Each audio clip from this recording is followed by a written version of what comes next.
Hello friends, and welcome to the Hanged Man in the Moon. If this is your first time here, welcome. Thank you for coming. I'm pleased to meet you. If you've been here before, thank you for returning. I'm truly honored. Friends, if you have been here before, you know that this is my running series in which I use tarot and oracle cards to explore topics related to living the intentional life. And every week, I describe intention as a river. Now, a river of intention that is constantly moving. And there is the universal, overall river of intention. That's the metaphor, the overall universal river of intention for everything. And then each one of us has our own current of intention within that larger river for the universe, for all physical creation. And so we follow our river of intention, and other people follow their rivers of intention, and they cross when they wind around, and they meet and they split, and the entire universe's river of intention is moving forward without stop. Now, and I describe it as a force, a power, something that is so strong and inevitable that it's impossible to resist 100%. We can cut ourselves off from it pretty well. We can resist it. It is possible to resist. We can try, metaphorically, turning our boats upstream and going in the opposite direction. Sure, we can try to close ourselves off, which we often do, with feelings of with lack or fear or feelings of unworthiness. We can close ourselves off, but not 100%. We're always in the river of intention, moving forward. And it's impossible to really go in the opposite direction. Just like time doesn't flow backwards, intention does not flow backwards. So it's a power, it's a force. However, I think we sometimes, and even I sometimes, confuse myself when I think of this force, this power. I think that I need to be that power. I think that I need to be that force, that I'm using my will to dominate the river of intention. And that's not the way it works. And that's what this week's spread, I think, is trying to remind us of. Now, this week's spread is trying to remind us that we are not the force. We are not the power. We're not trying to control things. We choose, we shape, we direct, but we don't control things like we might control a horse. You put reins on it and you tell it, go this way, go that way, and struggle with it and fight with it. That's not the way intention works. We choose the direction, we place the direction out energetically, and the river flows in that direction, and we move with the flow of the power of intention. And it's not so much a willpower thing. The willpower that we have, we can use to open ourselves to intention, certainly. Not to control it, not to force it, not to try to move faster within it. And again, that's what this week's spread is trying to remind us of. So, if you're still interested, let me show you the spread.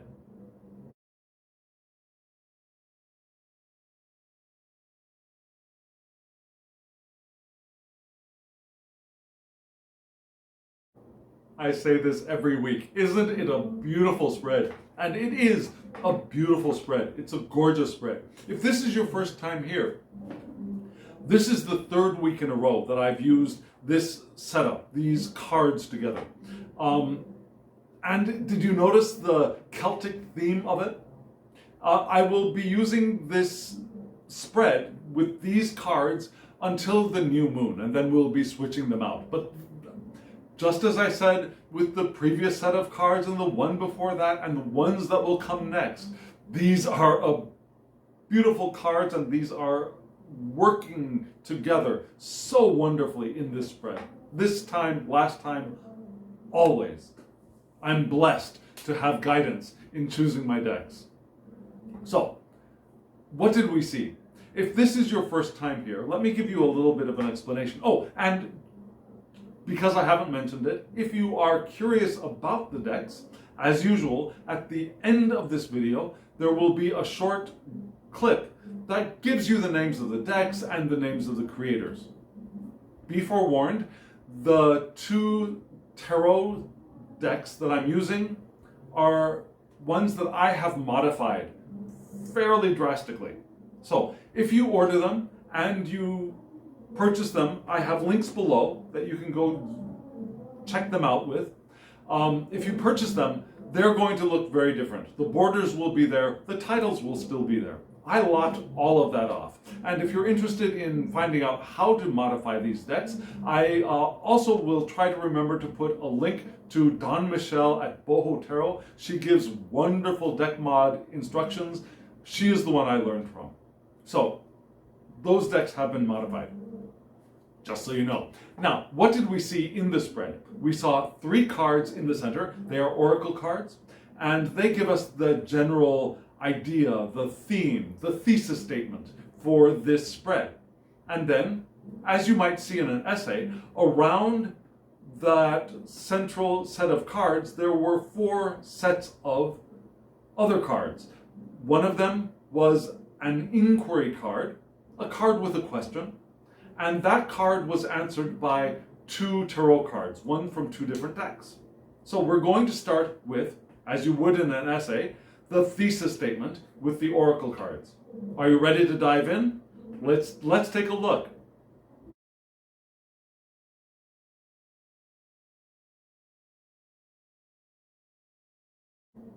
In this week's spread, we have 3 animals lined up, and it went from, you saw, the deer, then we had the cow, and then we have the frog. 2 mammals and a reptile, amphibian. I'm not really sure that's important, but there it is. And we begin with the deer. I'm going to read these left to right. You could see that there's a visual cue for doing that. Yeah, the deer's body was facing to the left, but the head was starting to turn back in the other direction. The cow was the body was facing a little bit forward, but the head was again facing in this direction to the right. And then there's the frog. So you could see a kind of flow in the animals from the deer through the cow to the frog. So I think that reinforces my choice for going from deer to cow to frog. And the deer. What is the deer? The deer in this deck is a card of gentility. Yeah? Move gently down the path. Now, deer can move quickly, they're nimble. But like an ox or a large bull, for example, they move with determination, and they're heavy, and they boom, boom, boom. Yeah, they move forward with a little bit aggressively sometimes, right? A deer is different. A deer moves gently, quickly, but gently. Now, moving down the path gently. It's a card to be gentle with ourselves too. Now, we're not only moving gently, but we're behaving gently with ourselves and with others, but with ourselves. Because sometimes we might feel unsure. Do you ever feel unsure?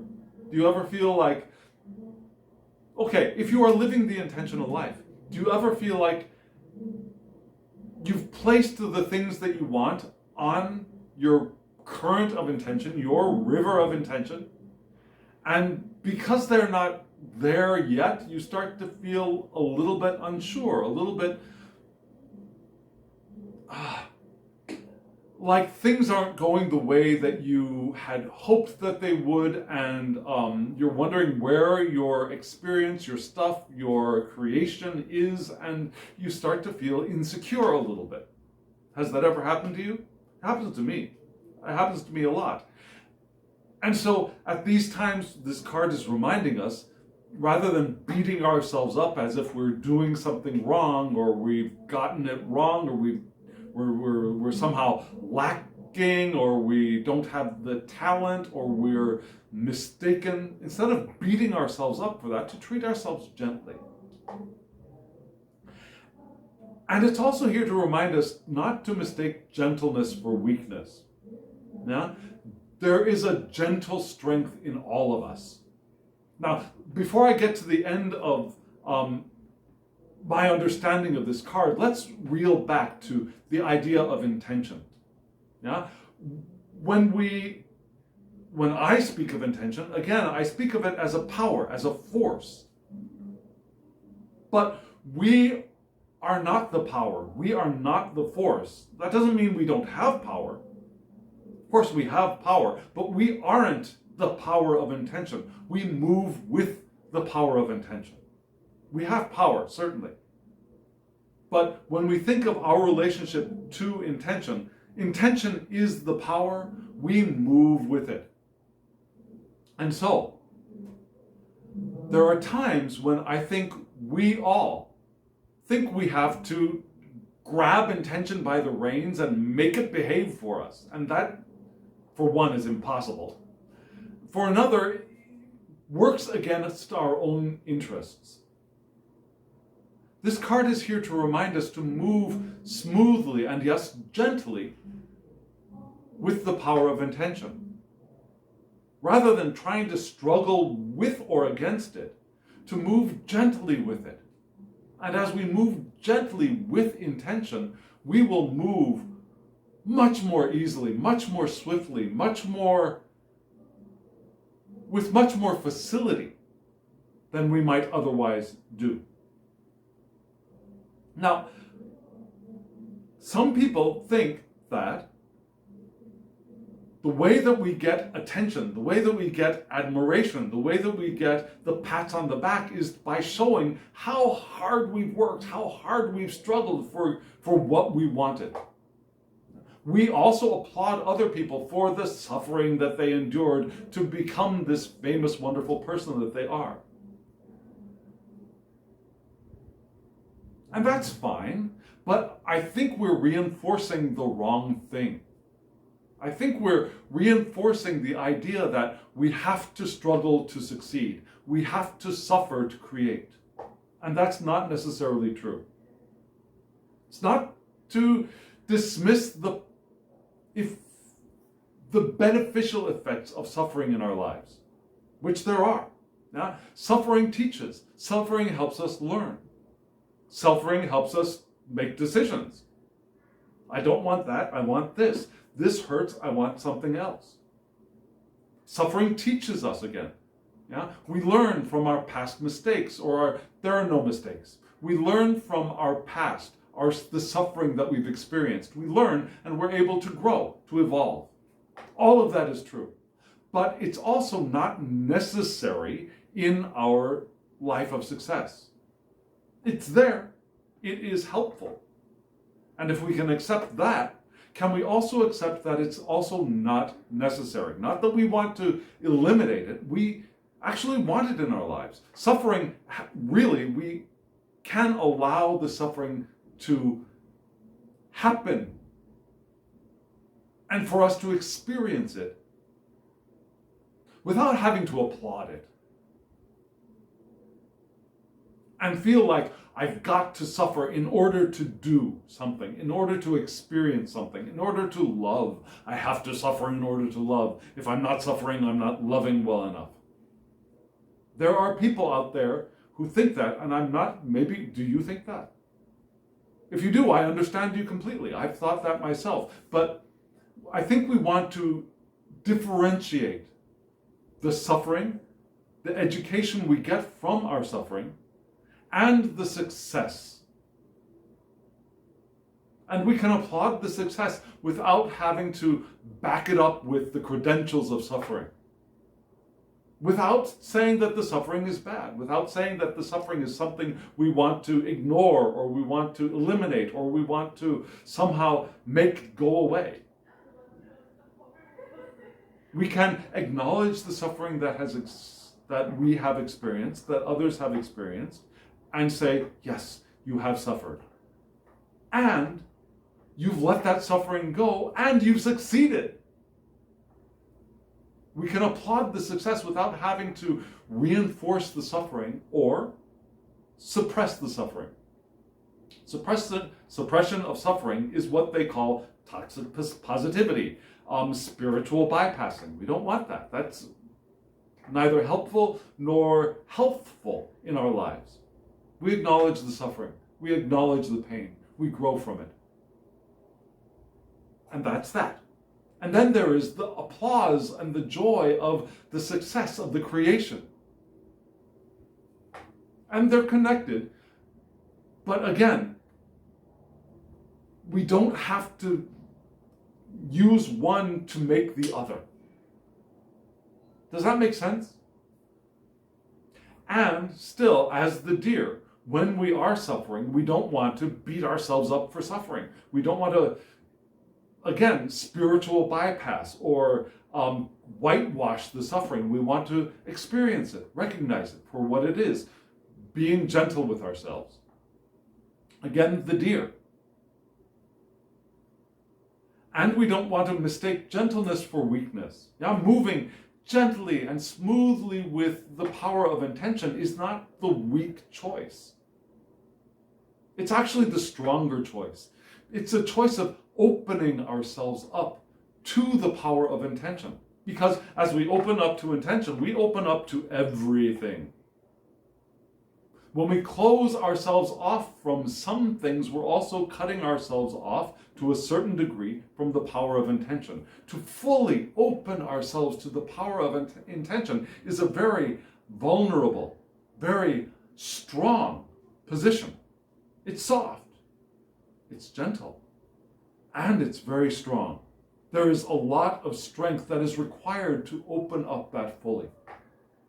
And that's the deer as well.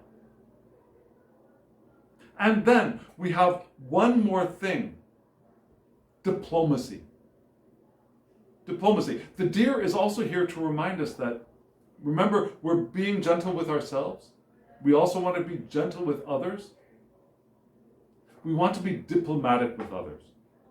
Not in the sense of the heads of state doing diplomacy, but treating each other with gentleness, with kindness, without being harsh. Without being unnecessary, without being harsh. Yes, without being harsh. We can be clear, diplomatically. We can be honest, diplomatically. Now, diplomatically is not the same as lying. Diplomatically is not the same as being obtrusive. Is that correct? Where you hide the truth, or you skirt around the truth. Diplomacy can be very honest, very open, very clear. That's the kind of diplomacy of the deer. Being open and honest and clear with kid gloves. Yeah, kid gloves. That's a goat reference, not a deer reference. Sorry. But gently. Offering the truth with love would be a way of describing that, I believe. Yeah? That kind of diplomacy. And so we move from this idea of remembering to be gentle with ourselves and others and move gently with the power of intention. And we move gently with the power of intention into the cow. And the cow is a beautiful card, especially for living life intentionally. Now, what does the cow mean to you? When you think of cows, what do you think? Okay, some of you, I think, went to a very negative place, yeah? Went to ways that we sometimes very misogynistically describe women. Yeah, look at that cow. That's not that's not the direction we want to go when living life intentionally. When living in love, in joy, in well-being, in pure awareness, we don't want to, that's not the direction we go in. The cow. Think of the Hindu idea of a cow. The sacred cow. Yeah? This is an animal of abundance. This cow gives life. This cow gives food. Yeah? The cow eats grass and the cow gives milk, which for many people around the world is an important foodstuff. In India, as well as Northern Europe, Switzerland, not so far north, but also in Switzerland, yeah, in many places of the world, the cow, also the goat, but here the cow, is a food producer. And sometimes with the body, but even if we're not eating the animal itself, even if we are vegetarian in a sense, we can still have the milk, which gives us nutrients. And I know some of us believe that humans drinking cow milk is anathema. I am not one of them. I believe in the tradition, the long tradition in human history of receiving sustenance from the cow. The cow eats the grass, eats the plants that we cannot very easily eat and are very difficult to digest, like grass. Have you ever tried to eat grass? It'll give you a bad tummy ache. But the cow eats the grass and it produces new abundance for their own children and for us. It produces something that most of us can digest, especially if we turn it into yogurt form. For example, I am lactose intolerant. If I have raw milk, I will get severe pains in my intestines. I'm lactose intolerant. However, if we treat milk the traditional way, allowing it to either ferment in a way creating yogurt or cheese, I can digest that because the sugars have been transformed. So, the cow, again, where are we going with this? This is the card reminding us that we are surrounded by abundance. Now, the cow is the card of abundance and of nourishment. So, as we're moving gently with the power of intention, with our river of intention that never, never ceases,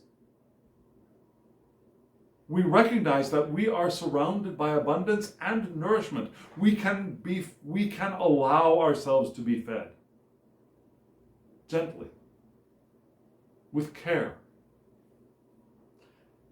The abundance is infinite in this universe.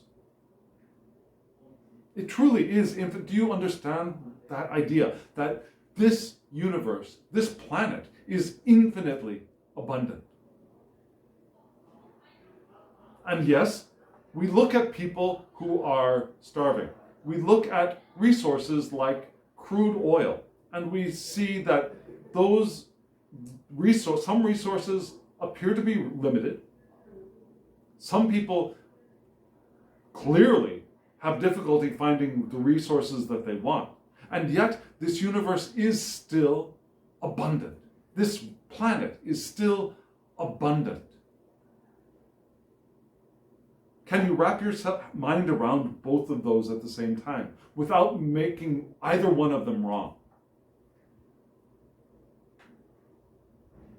So, yes, there is a limit. Okay, let's look at oil. It's a popular topic these days because of what's happening in Eastern Europe, Asia, Russia, Ukraine. Yeah, a lot of talk is about petroleum these days, as well as the conflict going on there, the horrible conflict going on over there, and we as humans often treat each other very poorly, with evil intent. However, there's also the discussion of the limited resource of natural petroleum because of that conflict. And yes, it's limited. And in fact, I think that's a good thing, because the way that we use that resource in most cases is very, very toxic. It's very detrimental to the environment, to our own health, to the health of other creatures around us. We don't use it very well. So it's good that it's limited, if you ask me. But that limitation does not deny the fact that this planet is infinitely abundant in resources. Just because that one resource is limited doesn't mean that there aren't other resources that could take its place. And we see that with other forms of energy, with other forms of materials that we could use in place of petroleum products. There is an abundance of food on this planet. There are countries all over this world who are throwing away food right and left while others are starving. People starving is not an indication of limited resources. It's an indication of limited use of the resources that we have.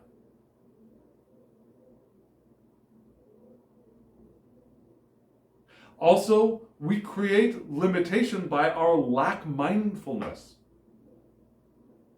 and our belief that's for some of us, not for me, but for some of us, that we have to pump out babies to be successful. Now, having babies is not a bad thing. I'm not saying don't have babies. Babies are beautiful. Babies are wonderful. Babies are reminders of the joy and the possibility and the delight and the love of this universe. However, there are some people who pump out babies in a very lackful mindset, thinking that, as was true hundreds of years ago, that if you don't pump out a whole bunch of them, you're not going to have any left when you get older, because a lot of them are going to move into the non-physical. A lot of them are going to leave their bodies as babies or children. And that's not as much the truth anymore. And so we keep pumping out more children in a lackful mindset, which creates more of a difficulty for us here on this planet, does it not? So there are many ways that we misuse, poorly use, we ignore the resources that are available to us, but that does not deny the fact that this planet is infinitely abundant. We just got to figure some stuff out.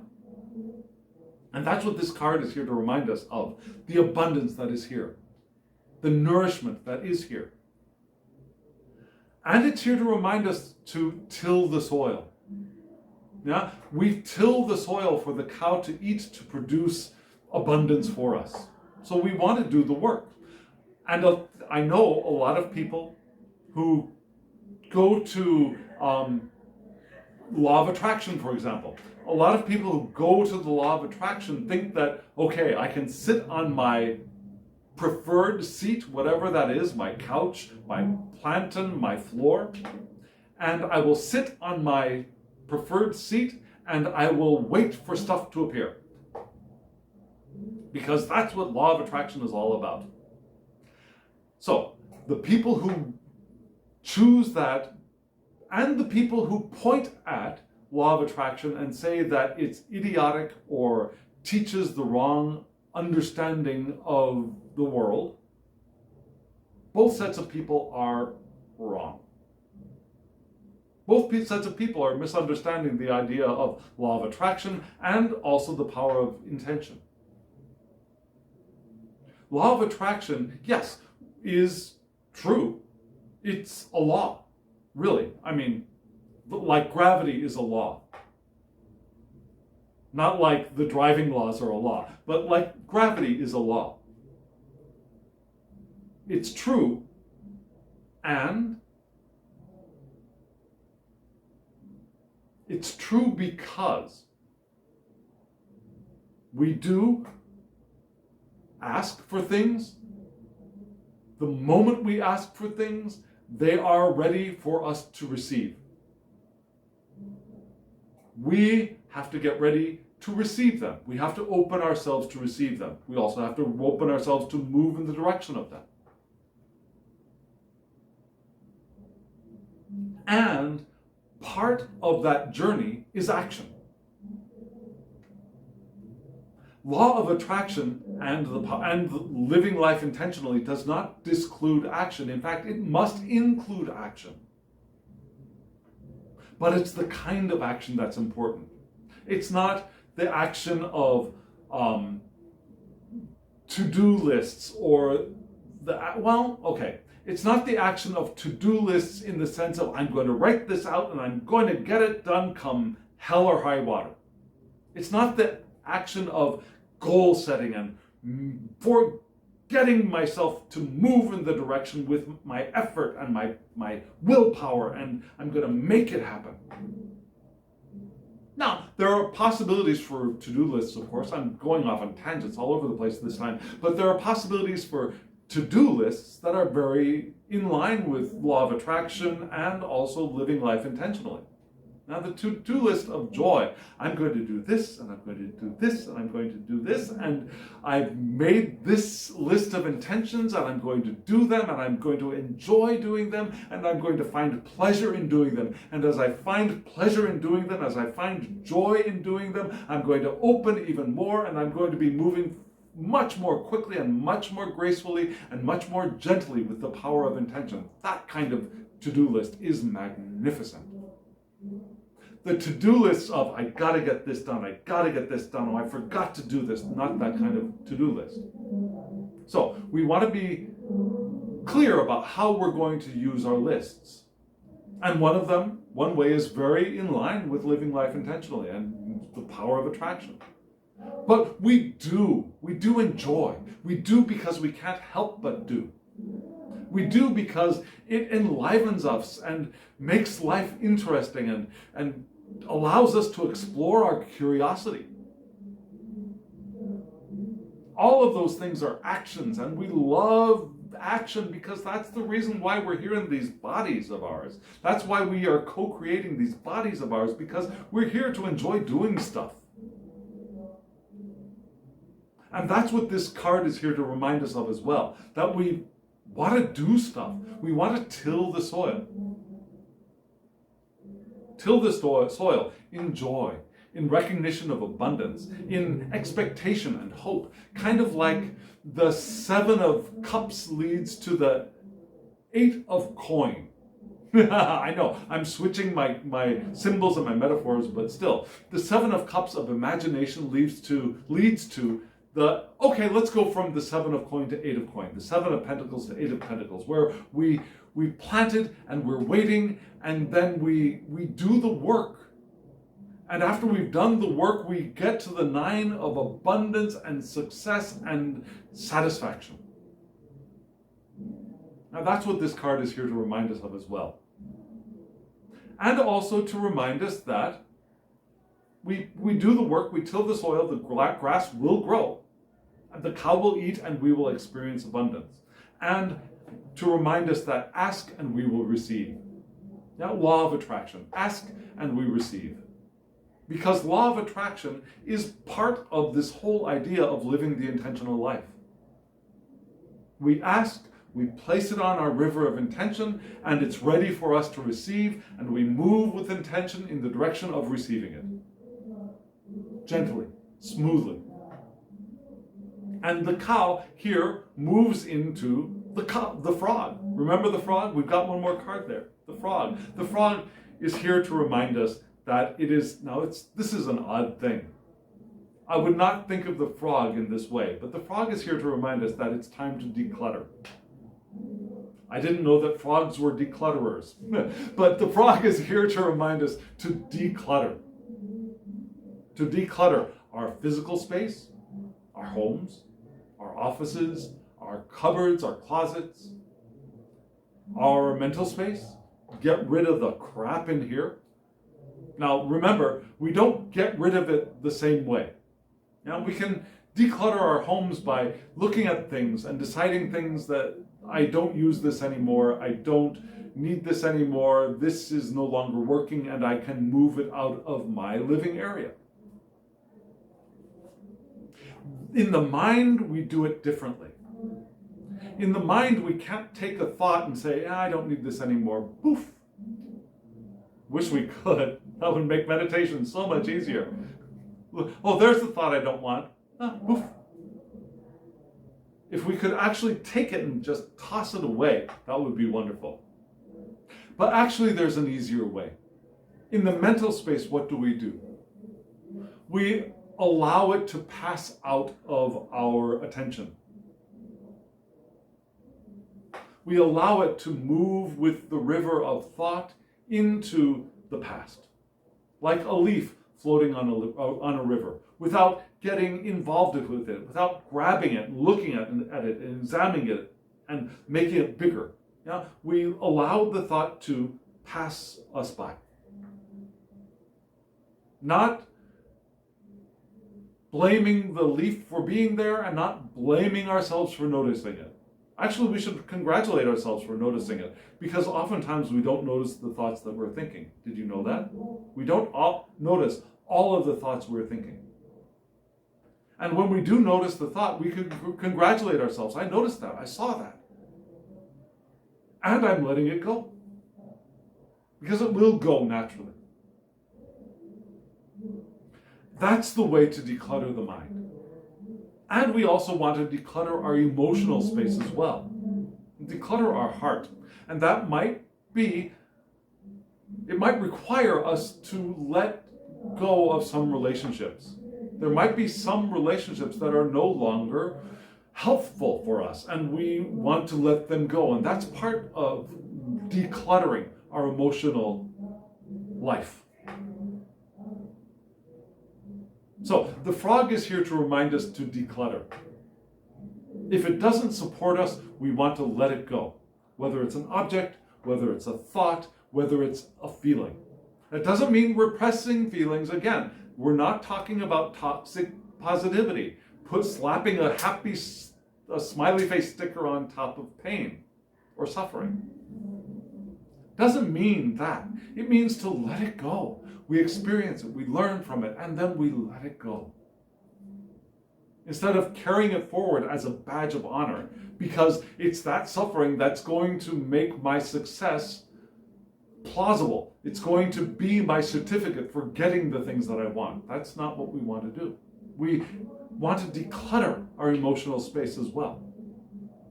And if that emotion is no longer serving us, we want to let it go. We also want to release it from its influence on us. We kind of touched on that briefly. Yeah? There are things that we have that we carry around, and as we let them go, our influence on it diminishes, and its influence on us can diminish. It might take a time, it might take a little bit of time, but we want to let it go so that it can release us as we release it. And sometimes it could just be spring cleaning, going around your house and getting rid of stuff. Are you a hoarder? I'm a little bit of a hoarder. Everything from plastic bags, because I want to reuse them, to those twist ties that come on stuff, to rubber bands, to others, to more substantial stuff. I'm a little bit of a hoarder. That could be useful to me someday. And to some extent, it's true. But only to some extent. Not to the extent that I tend to hoard. And when it gets to be to a certain size, it's better for me to do a little bit of spring cleaning and let it go. Let some stuff go into the recycle bin and let others go into the trash because there's no other place for it. Or some things can actually go to other people as well. I mean, things that are still working but are no longer useful to me. There are some things that could go to other people. Yeah? Cleaning our living spaces. Why? Why do we want to do that?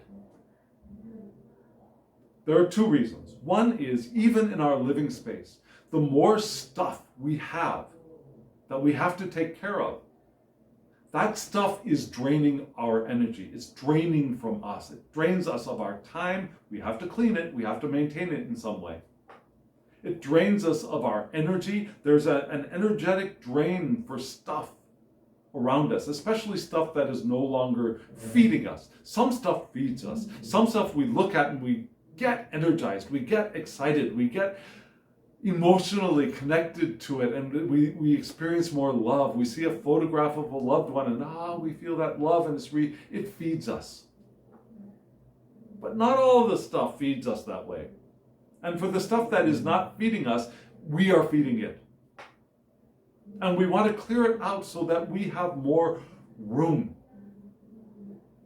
Physical room, mental room, and emotional room to allow the things that we have wanted for ourselves to manifest for us.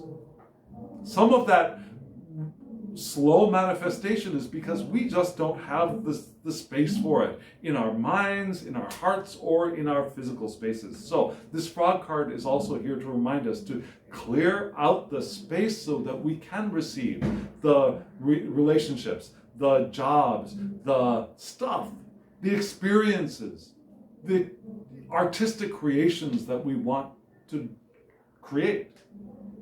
That all requires space. Mental, emotional, physical space.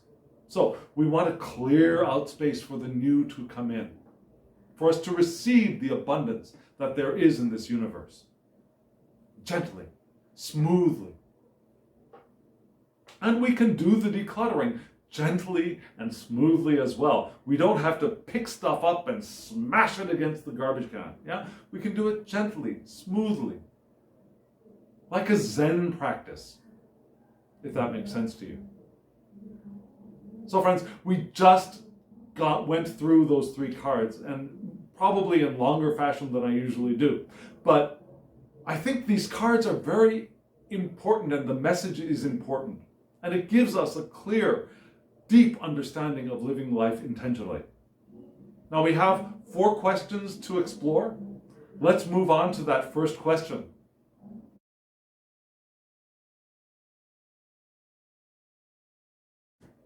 The first question is, what's the joke?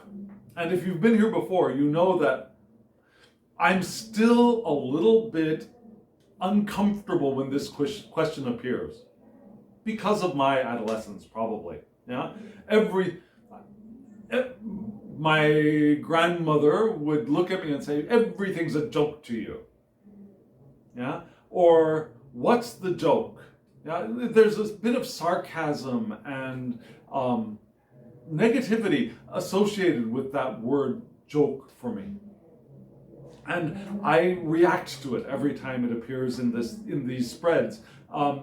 Less than I did originally, but still, I get a little bit of a joke. I don't like that question. But we've got it. So, and it's a good question. It is a good question. My reactivity is not to say that this is an inadequate or a wrong question. It's a correct question and a deep question and a meaningful question. And there is meaning here. Let's get into the meaning. What is the joke? The joke. We have 2 cards. We got the King of Cups, looking very much like a Rider-Waite Smith, Pamela Coleman Smith's art of the King of Cups. We got the guy, male-looking figure, holding a cup. We don't get the turbulent sea as much in this deck, but we still got the masculine, the male-looking figure holding the cup, looking out. And then we had the star. And the star in this deck is very different from most other decks. We see the stars in the sky, sure, but this star card, we don't see the female figure holding 2 jars of liquid, pouring them out into a river. Very different. But this is the star card. And so, what is the joke? Why are these 2 cards the joke? Well, first, what is the King of Cups? The King of Cups is the emotionally balanced one.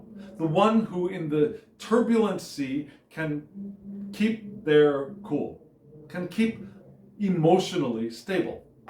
I was going to say level-headed, but that's another suit, Emotionally stable. Compassionate. Can remain passionate in the midst of other people's turmoil. Instead of reacting to other people's being upset, they're compassionate with them. This is the card of the diplomat. Remember, we had that diplomacy in the Deer card. The card of the diplomat and caring. Caring diplomacy. Treating others with loving diplomacy. Gently. That's the King of Cups. And then the King of Cups is facing the star. Because the King of Cups is not only the one dealing with the hurricane around them. The King of Cups is able to deal with the hurricane around them if there is one. Doesn't have to be, but if there is one. Because the King of Cups always and also has their sights on the star. What is the star card? In this card we see a female presenting figure in a starry sky, reaching out and very joyful, very hopeful, because that's what this card is to me. It's the card of hope and faith and optimism.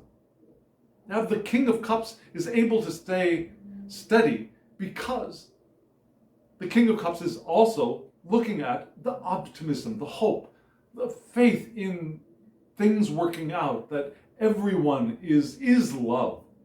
I am love, you are love. We don't only feel and experience love, we are love. The star card is also the card of renewal.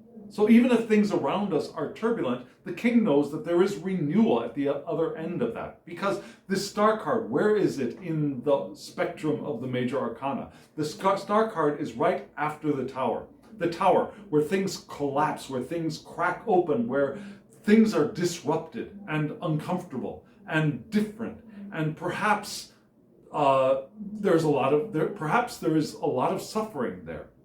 And then the card that follows it is the card of, okay, I've gotten through it, now I realize hope and optimism. Things are getting better and are going to get even better. It's the card of purpose. It's the card of the North Star. Have you ever read any books where they speak of having our North Star? There's a wonderful book I read a long time ago called Finding Your True North, where we find the direction that our heart naturally wants to go, which is a joyful, loving, well-being path of pure awareness. Now, our true north, we have an inner compass that points in the direction we want to go, which is the path of intention, of course. The current, the river of intention, points to our own true north. And that's also the star card. Now, getting in line with that star, pointing ourselves in the direction of our true north. And it's because we can do that that we can embody the King of Cups, even when there is turmoil around us. And that's the joke. The joke is that we always have this possibility for ourselves. Even when we are in the middle of a tower moment, now the moment of turmoil, of cracking down, cracking open, losing, loss, suffering, we always have that potential of reclaiming our King of Cupsness and looking towards our star. And if we can do that, we can reclaim our gentleness. We can reclaim our deer. We can reclaim the cow, the abundance that exists everywhere. And then we might be able to get down to a little bit of the work of tilling the soil and clearing out space. Because when that tower crumbles, there's a lot of debris, and that debris we might want to clear that debris out, whether it's physical, emotional, or mental, or spiritual debris. Those three cards, those three oracle cards, are so meaningful. And now we see where that joke is. We can always get back there. That is who we are. Naturally, that's who we were born as. So, that was the joke. The next question is a good one. Let's take a look at it.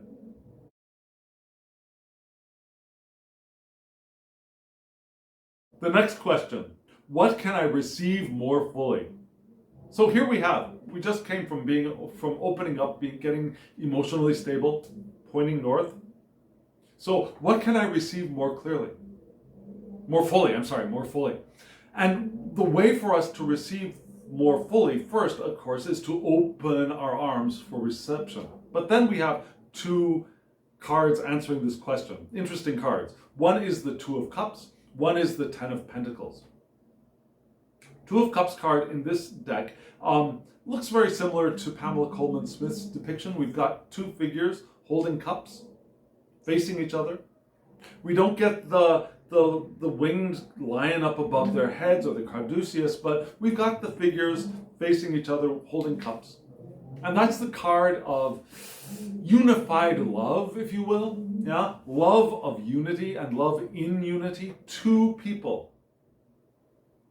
Not necessarily people, could be you, us and our furry friends, could be us and our furry companions, could be us and our dreams even perhaps. And it could be us and another person, not necessarily a lover, not necessarily a partner or a betrothed person, but it could be also a child or a coworker or a friend. It's not necessarily always a romantic relationship of love.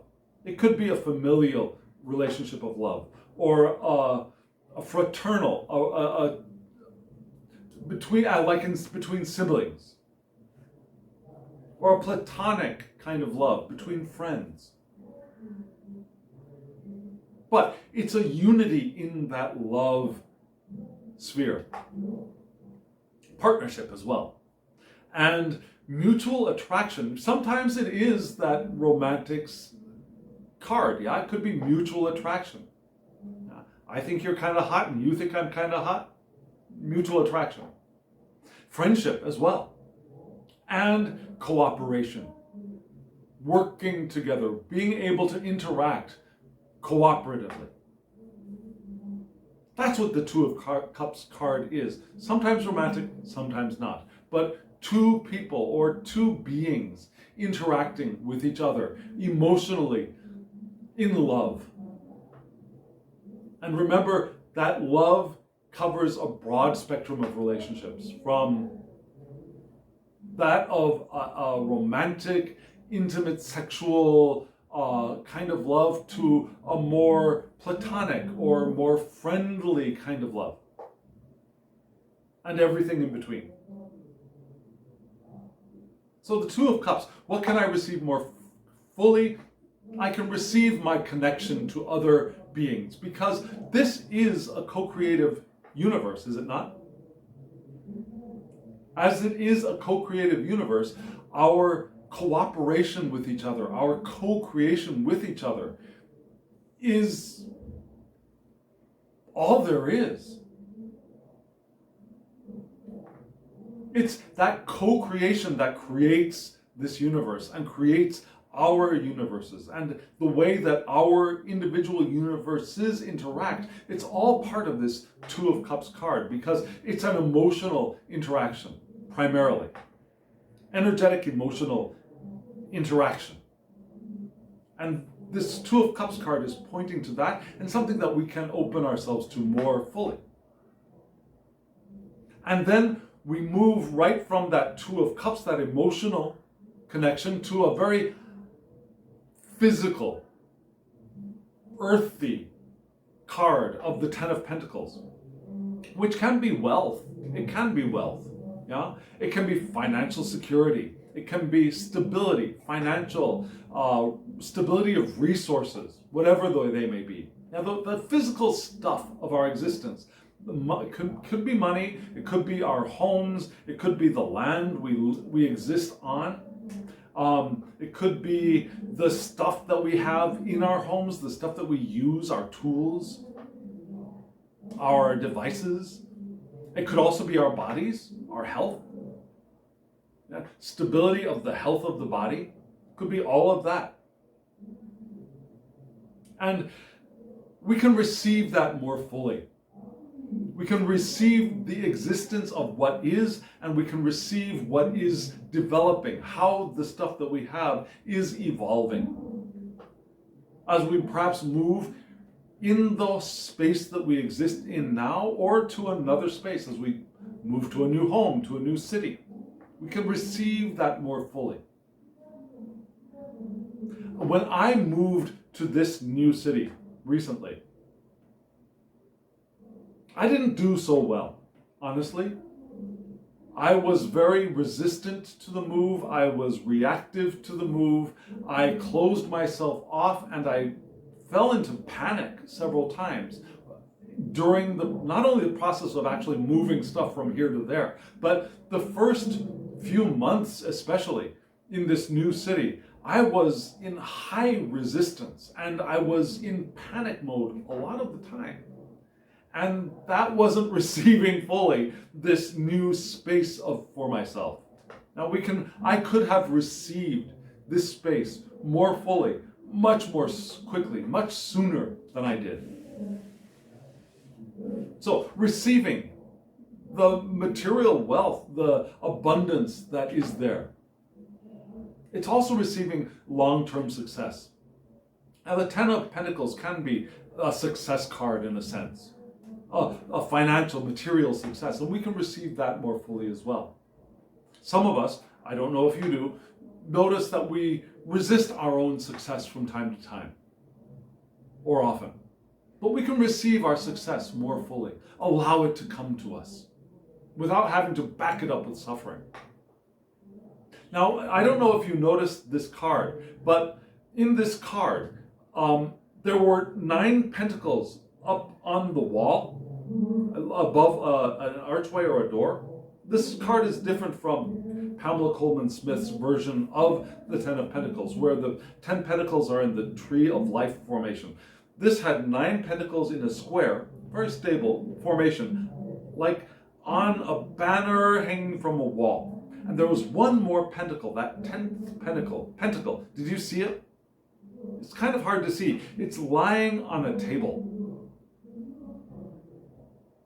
So it's almost as if this one pentacle has been, shall we say, received, but has not been fully incorporated yet into that set of 9, that 9 of satisfaction up there on the wall. There's this one more that is here, but it hasn't been fully received yet. Because it's separate, it's off to the side, and it's lying down on a table. So another indication that we can fully receive, more fully receive, the abundance that is here for us, as we also receive our co-creation with those we love, we interact with, we cooperate with in the Two of Cups. Does that make sense? So, what can I receive? Let's look at the third question.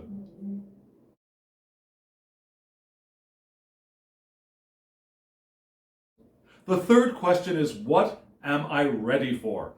So, what can I receive? Now, maybe we're not always ready for everything that we can fully receive. So what am I ready for? And this is an interesting combination of cards.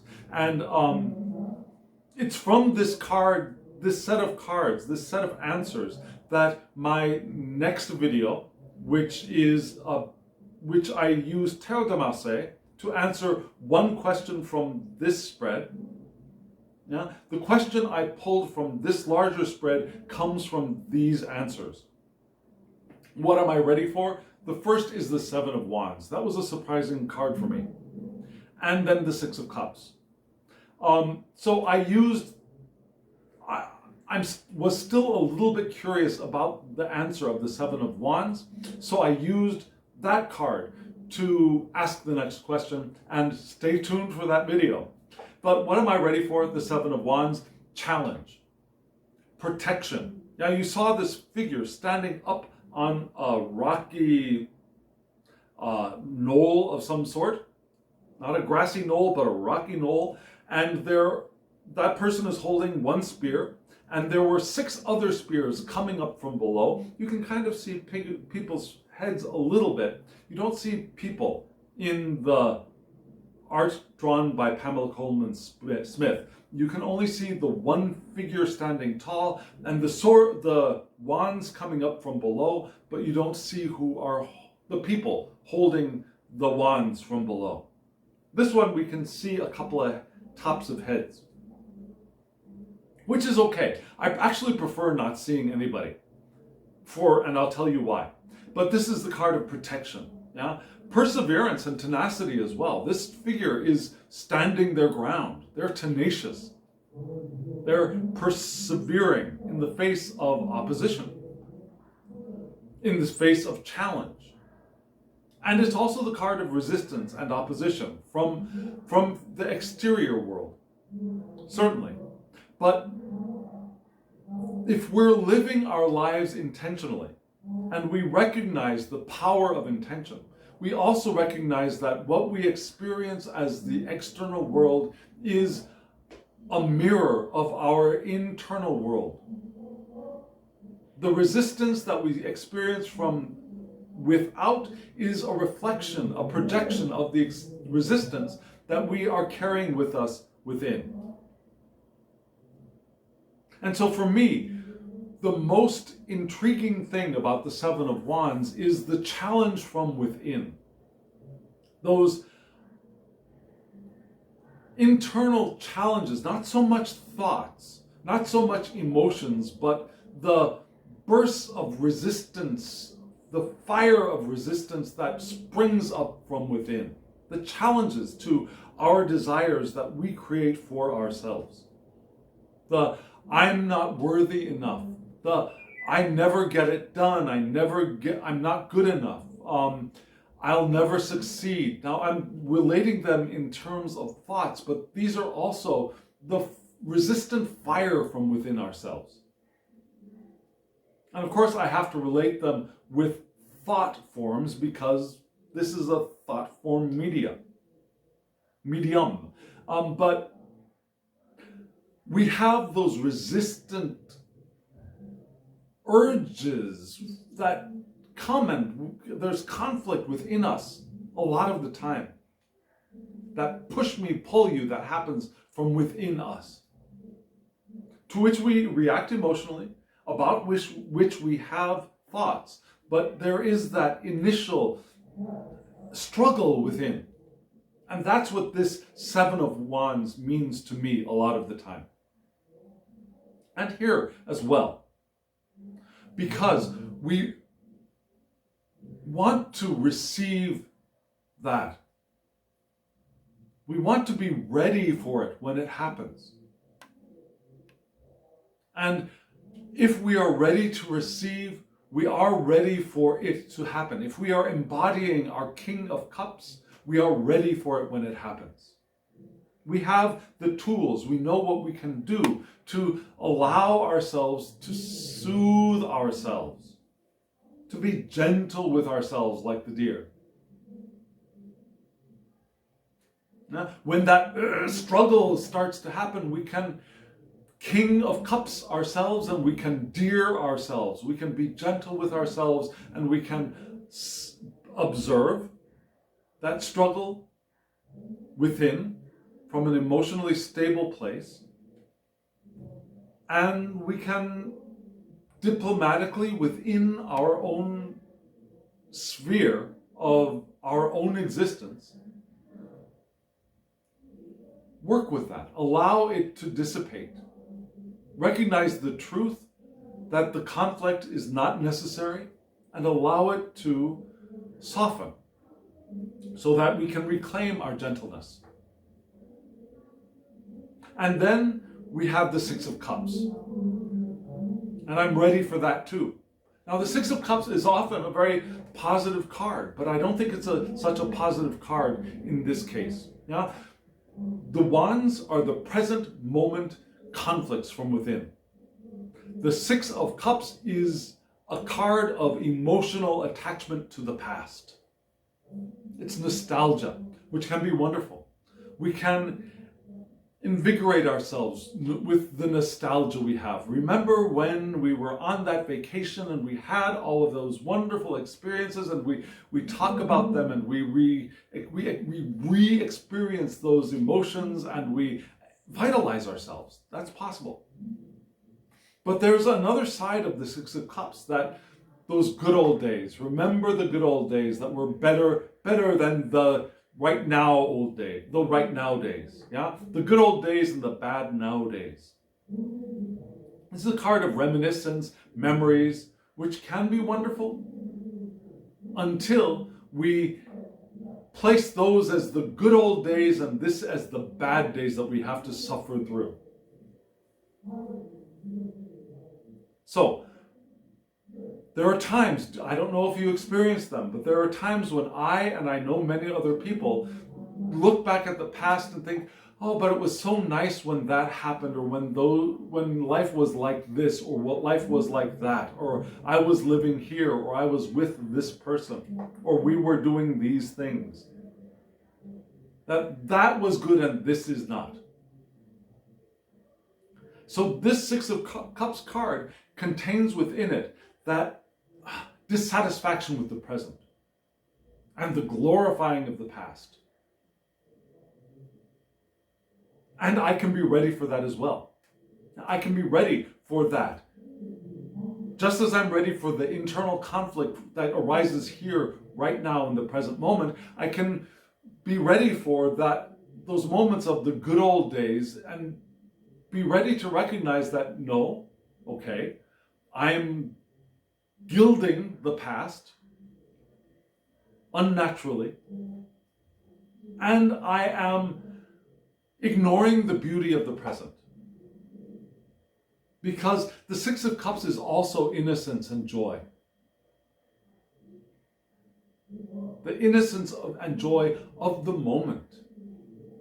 Receiving the present moment as a child, as an innocent, as a naive and ingenue in the good sense of the word. Not the one without intelligence or without experience, but the ever youthful heart, the ever joyful heart, the fool for God. Now that's part of the Six of Cups, so I can also be ready for that. Now, my youthful vigor of life, my enjoyment of life, my hope. Now, the Star card revealed in emotion in the Six of Cups. So I'm ready for that negative stuff. Those times when I'm looking at the past and thinking, God, I wish I hadn't left those good old days. Or those times when I'm struggling within myself with the Seven of Wands. I can be ready for that. Because I've got the tools. I am the King of Cups. I am the deer. So let's move on to the fourth question. Let's go.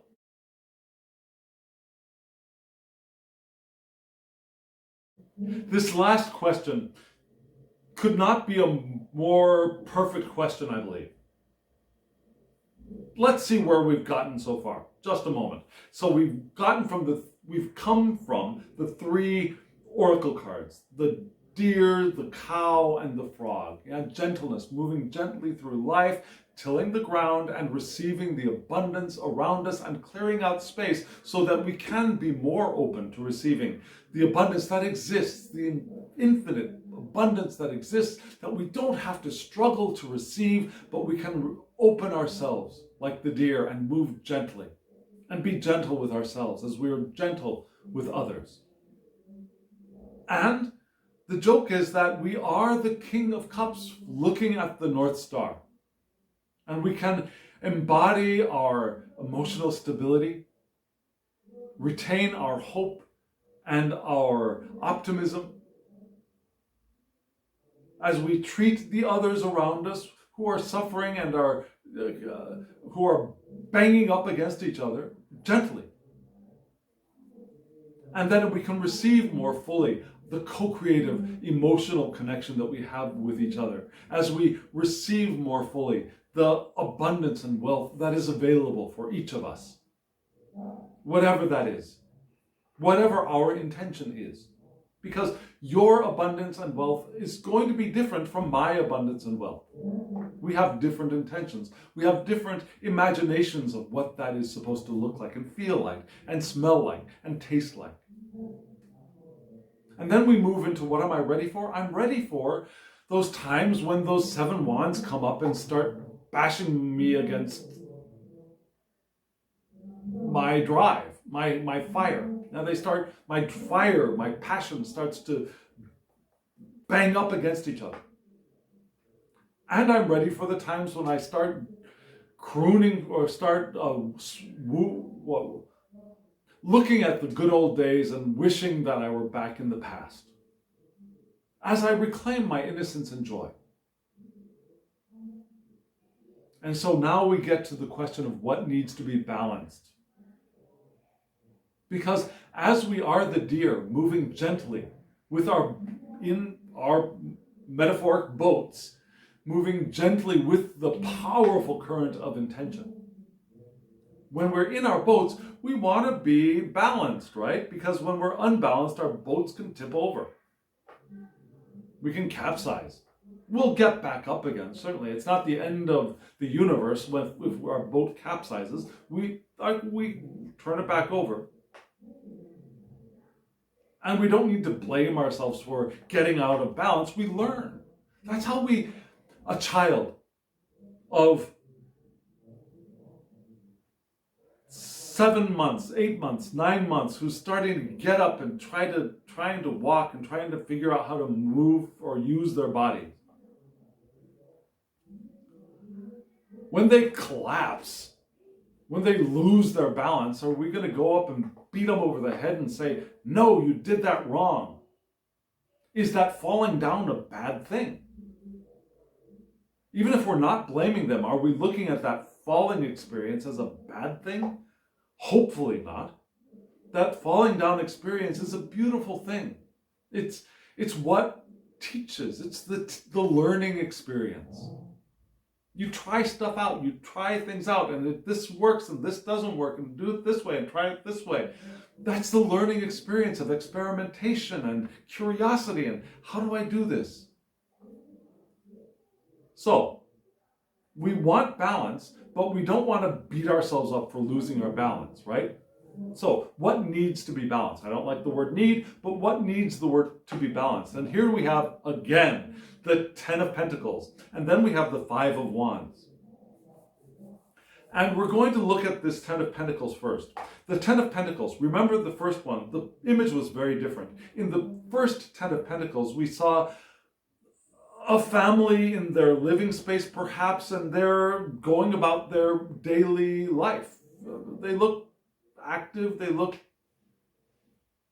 I don't want to say necessarily energized, but they look good. They're good to go. They're going about life and they've got their abundance around them and they're discovering more abundance, and that's wonderful. This card, what do we have? We have the 10 of Pentacles, which is again the card of wealth, the card of financial security, the card of stability, family.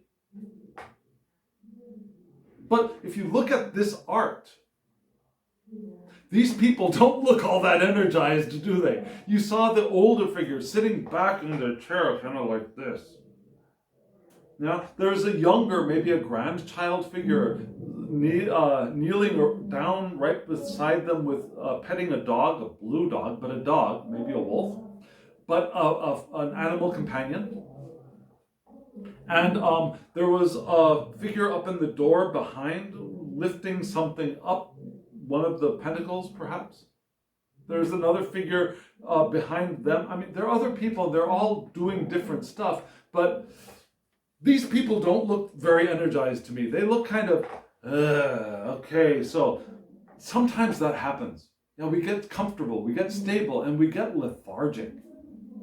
Does that ever happen to you? Have you ever felt lethargic when everything seemed to be, okay, good, I'm good. I don't need to do anything else. I've got everything I need. Now, so on the one hand, there is that. On the other hand, we have the 5 of Wands, which can be conflict, which can be aggressiveness, which can be struggling with other people. It could also be competition. And competition can go in one of two ways. Competition can be negative. It can be aggressive. I gotta win at all costs. Now, it's the fighting with other people because you're afraid that they're going to get what you want. It's a very lackful consciousness. It's a very impoverished consciousness. It's a consciousness of lack, of there's only this much pie and only so many people can get a slice kind of mindset. There's another kind of competition.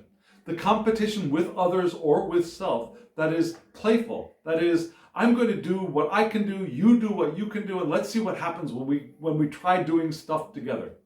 Yeah? I'll try and get the ball, you try and get the ball, and we'll see who puts the ball in more this time, and knowing that next time the other person will probably put the ball in more often than I.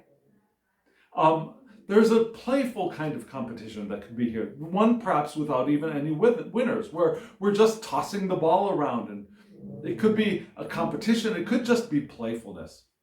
And that's, I think, another aspect of the Five of Wands. It could be competition, but it could be playfulness of just banging sticks around for fun.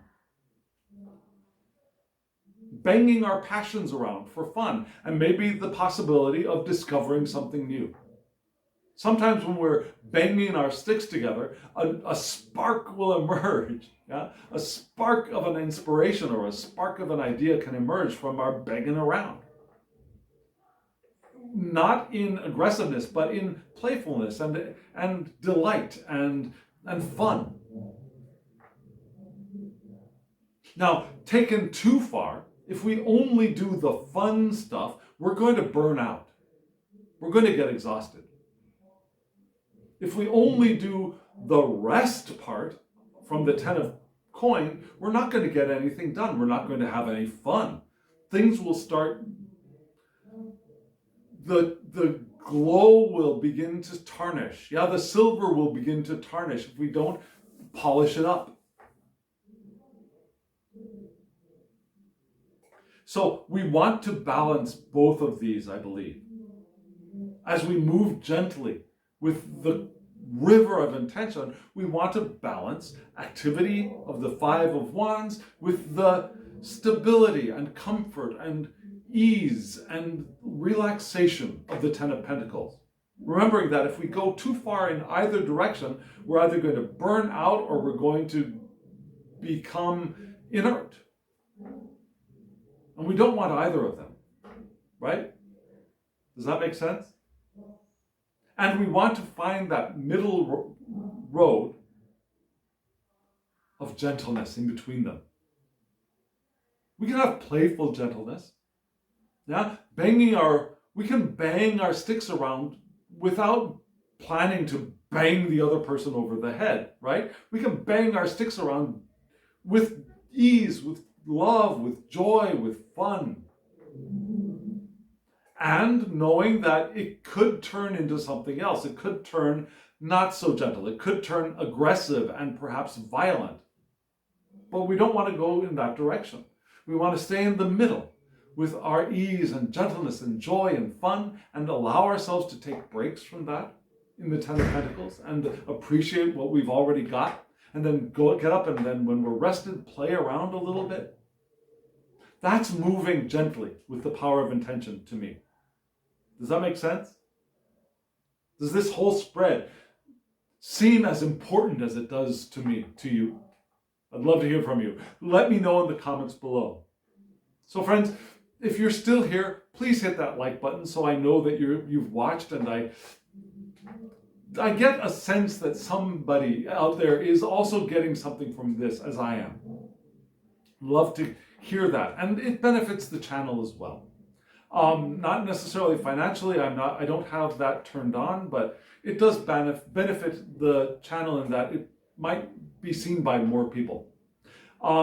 Also, subscribe to my channel if you haven't subscribed, and hit the alarm bell. Make sure you click all so you get notifications of when I upload videos. I do a couple a week, sometimes 3. And also, share this with people who you think might get benefit from it. And again, comment below. I really would love to hear from you. And if you're interested in a private reading from me, I do less general, more specific readings with either Rider-Waite-Smith or Tarot de Marseille. So if you want a private reading from me, go over to my Instagram account. There will be a link below, and you can send me a direct message there and we can work something out. I'd love to see if we can co-create a reading together.